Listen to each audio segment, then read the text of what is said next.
Livro Sedentos por Avivamento, porque ainda tarda o pleno avivamento? De Leonard Ravenhill, segunda parte, capítulo 23, Jonathan Edwards. Leia com atenção esta série de retratos escritos de homens que Deus usou como canais para o avivamento na religião cristã. O vocabulário desses homens era tão diferente como as roupas que eles usavam.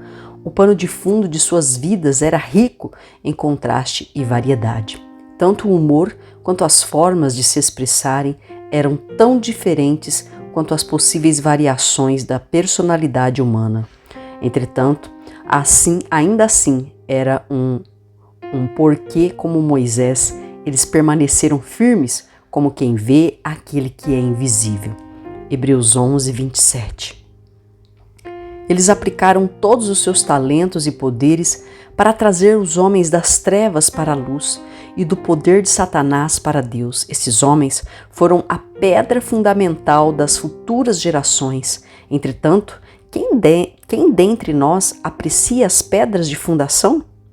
É comum ficarmos olhando admirados a altura dos arranha-céus ou o delicado detalhe de pedras do pináculo de uma igreja. Contudo, quem é que se detém com frequência para observar as pedras ásperas do alicerce enterradas na terra fria, úmida e suja?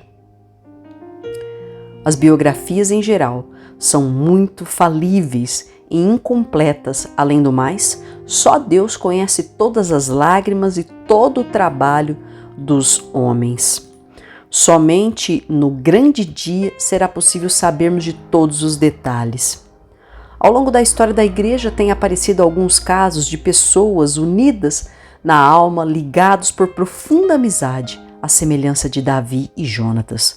Casos assim têm um brilho especial por serem tão raros. Além disso, foram de tal forma purificados de interesses egoístas que muitas vezes parecem mais o resultado de uma imaginação poeta. Entretanto, nós não encontramos muitas dessas duplas de ministérios. Os líderes dos períodos de avivamento, os quais estamos prestes a retratar aqui, eram com frequência almas solitárias. É óbvio que também foram bastante conhecidos em seu tempo, ou não teriam sequer sido considerados candidatos a fazerem parte deste livro. Contudo, nos dias de hoje, nem são lembrados. Em nossos dias, muitos desses homens que experimentaram o poder do mundo por vir seriam colocados de lado, pois a nossa ênfase parece estar colocada tão somente nas pessoas manipuladoras de auditório e que encantam o público. Entretanto, tenho certeza de que cada descrição aqui poderá nos ensinar alguma coisa a respeito da dedicação e de paixão pelas almas. Muito do que é, entre aspas, oferecemos no evangelismo atual é de natureza sensorial e não espiritual. O gênero gospel de entretenimento nunca deveria ter surgido. Peço a Deus que isso acabe o mais rápido possível.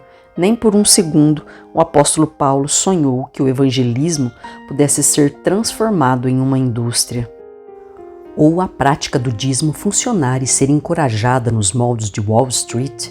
Pelo contrário, esses homens foram descritos como aqueles que subiram os degraus em direção ao céu, através de perigos, labutas e dores. Ó Deus, a nós seja dada a graça para seguirmos no rastro deles.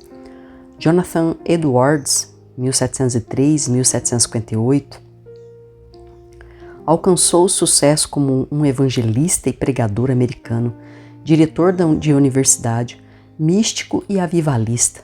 Em seu livro America, Literature and Christian Doctrine, Literatura Americana e Doutrina Cristã, Randall Stewart escreveu o seguinte: Jonathan Edwards não é apenas o maior de todos os teólogos e filósofos americanos, mas também o maior dos nossos escritores pré-século XIX.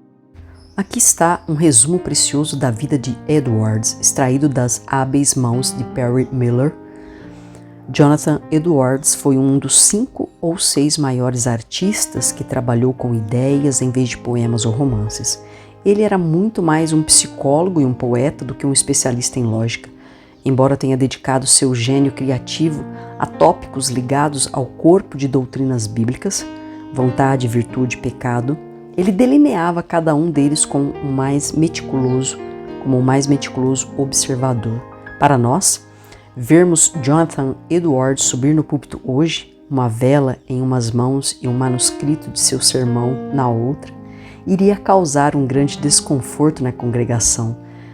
De nossos templos, dos nossos confortáveis, modernos e acolchoados bancos de igreja, com corredores acarpetados e música suave de fundo, mal podemos captar a velha dignidade das modestas igrejas onde Edwards e outros mantinham cativos o coração e a mente de seus ouvintes. Quando Jonathan Edwards entregava uma palavra no espírito, o rosto sem expressão, a sonoridade da voz, a maneira sombria com que se vestia, tudo isso era esquecido. Não era nem preguiçoso e nem simplório. O que tinha era um coração dedicado ao objetivo de manejar bem a palavra da verdade. Porém, fazendo isso, ele ficava inflamado. Entretanto, para ele, o sensacionalismo era anátema. Impressionar as pessoas nunca era a intenção por trás de nenhuma de suas pregações. A erudição que arde pelo Senhor constitui para mim a 8ª maravilha do mundo. E o Edwards tinha isso. A língua deste homem de Deus era como uma espada afiada de 2 gumes para os seus ouvintes atentos. Suas palavras eram tão dolorosas para o coração e a consciência deles como um metal queimando em sua carne. Apesar disso, as pessoas prestaram atenção a elas, se arrependeram de seus pecados e foram salvas.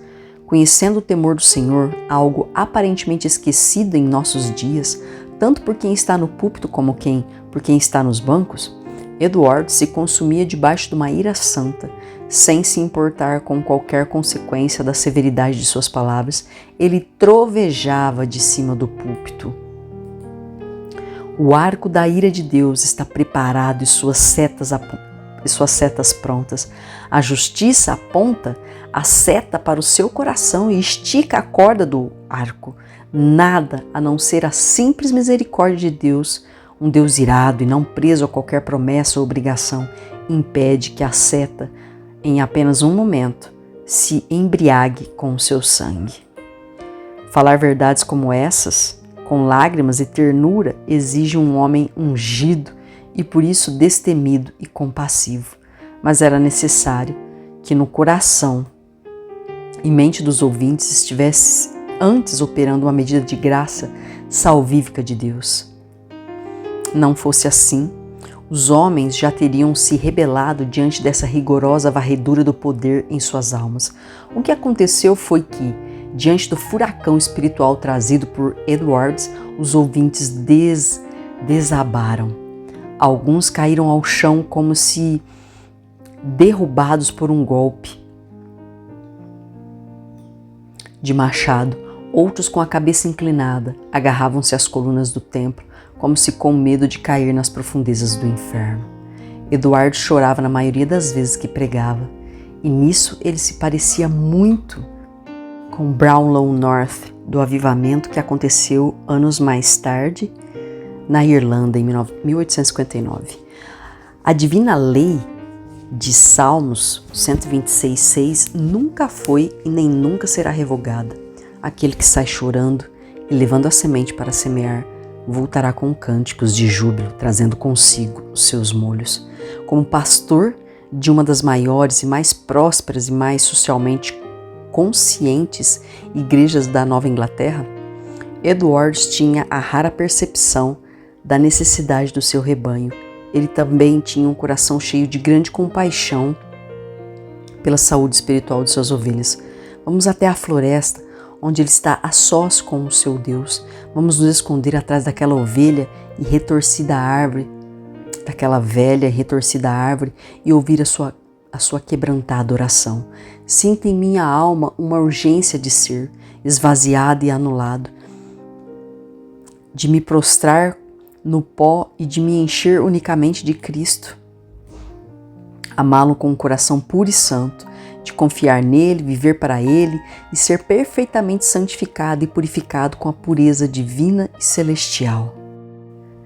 Edwards possuía o mesmo tipo de alma que George Whitefield, contemporâneo dele. Então, será que o poderoso americano Jonathan Edwards tenha sido inflamado pelo apóstolo inglês Whitefield? Será que os trovões da vibrante alma de Whitefield, que na época rebimbombavam por toda a Nova Inglaterra, tenham abalado e desafiado a normalidade da vida de pregação de Edwards? Esta não é uma pergunta retórica e não pode ser completamente respondida, pois carrega uma grande verdade. Afinal de contas, sabemos que depois de conhecer o George Whitefield, Jonathan Edwards mudou a sua maneira de preparar seus sermões.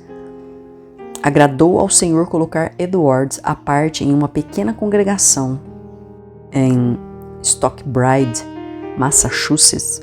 Seu banimento deveu-se às suas diferenças com Stoddard, que tinha servido a Santa Ceia do Senhor para algumas pessoas que não haviam feito uma pública confissão de fé em Jesus Cristo como seu Salvador pessoal. Contudo, durante esse período de reclusão, a brilhante mente de Edwards criou asas. Pensamentos incubados por tanto tempo vieram à luz. Dessa forma, ele poderia ter dirigido ao Sr. Stoddard as mesmas palavras que José dirigiu aos seus irmãos. Vocês planejaram mal contra mim, mas Deus transformou isso em bênção.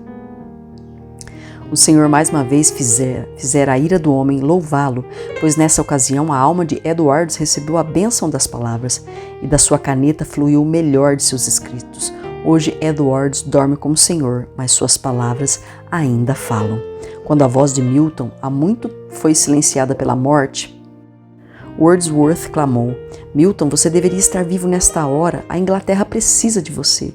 Ela é um pântano de águas estagnadas. Poderíamos parafrasear essas palavras da seguinte forma: Edwards, você deveria estar vivo nesta hora, a América precisa de você. Ela é um pântano espiritual de águas estagnadas, uma pequena casca, uma minúscula casca de moralidade, ao que me parece, é o que tem protegido a América do colapso total. E nesta hora de grande perigo, precisamos de uma geração inteira de pregadores como Edwards. Senhor Deus dos exércitos, faz resplandecer o teu rosto para que sejamos salvos. Salmo 89, 80, 19. Observe o contraste estabelecido por Al Sanders em sua obra Crisis in Morality, Crise na Moralidade, entre os descendentes desse grande homem de Deus e os de Max Jukes, seu contemporâneo. Max Jukes, o ateu, viveu uma vida ímpia e casou-se com uma moça igualmente ímpia. E dentre as pessoas que resultaram dessa união, 310 morreram como indigentes, 150 eram criminosas, 7 se tornaram assassinas, 100 eram bebês, e mais da metade das mulheres eram prostitutas.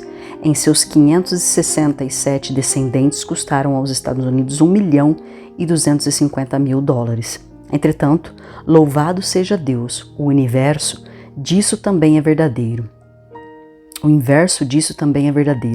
Existe registro de um grande homem de Deus, um americano chamado Jonathan Edwards. Ele viveu na mesma época de Max Jukes, mas se casou com uma moça crente. Foi feita uma investigação sobre a vida de 1.394 descendentes conhecidos de Jonathan Edwards e 15 se tornaram diretores de faculdades, 65 foram professores de faculdades, 3 foram senadores dos Estados Unidos, 3 foram juízes, 30 foram juízes, 100 foram advogados e 60 foram médicos, 75 foram oficiais do Exército e da Marinha Americana, 100 foram missionários e pregadores e 60 foram autores de renome.